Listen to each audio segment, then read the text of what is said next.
Get ready that we're going to enter the power manifest, the beautiful segment for the next 2 minutes. Essentially allowing Paramashiva, the space of Paramashiva into. Bring your eye bands, and please.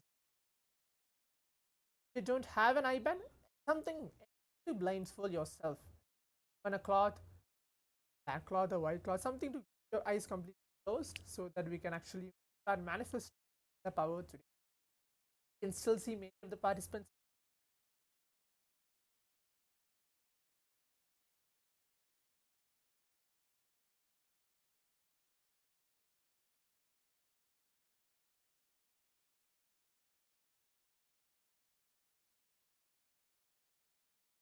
Yes. As now I'm going to be reciting the Shastra Pramana, the scriptural reference to manifest the power of third eye. How this science of power manifestation is there.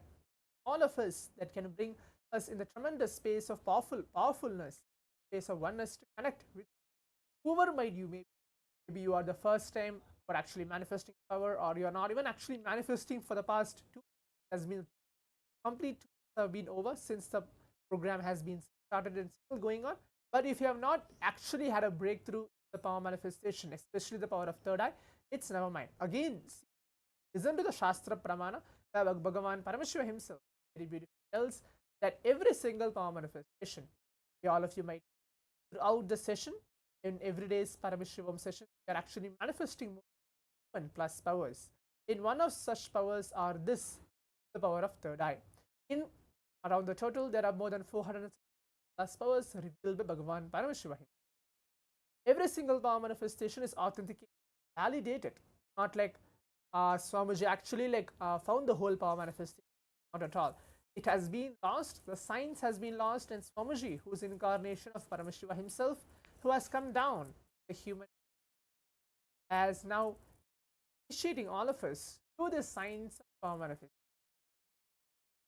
So I'll be reciting the Shastra Pramana and the translation for it, and then enter to the power manifestation.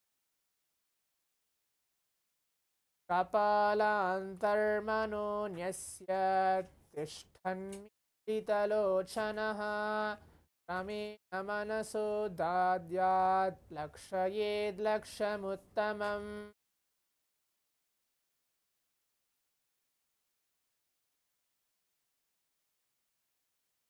This is the verse directly revealed by Bhagavan Paramashivam. Translation goes for this verse is by fixing the mind on inner space within the crown center and sitting stably without any movement, having your eyes closed in succession. By that stability of the mind and inner space, the power of the third eye, one directly sees the ultimate goal, lakshyam, by having vision beyond the sight that reveals any object or place, attaining the space of oneness with himself. So now let us all get ready. Today's power manifestation, I'm going to be projecting some random image. I'll be choosing and projecting it all of you. Your eyes closed. So remember Swamiji in our very inner space. Any form of Swami. Throughout the day we have been receiving different bhava samay darshans. Whichever darshans which you feel that you are complete, or you feel that there is some kind of experience you have. I'm sure that every single darshan has some solid experience for each of us. You can remember that form of Swamiji once we keep our eyes closed. Eyes closed.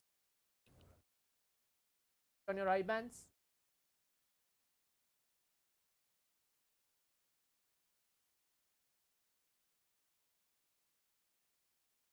Let us all sit straight, close your eyes. Visualize Swami or inner space.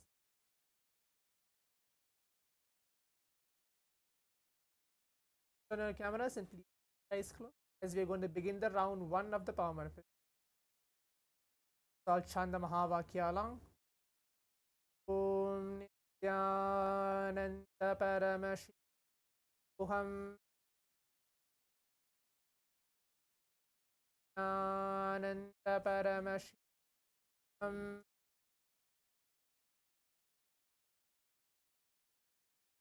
Paramashivam. I'm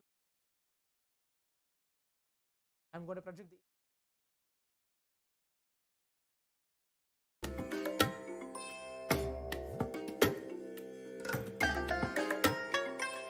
I bless you all.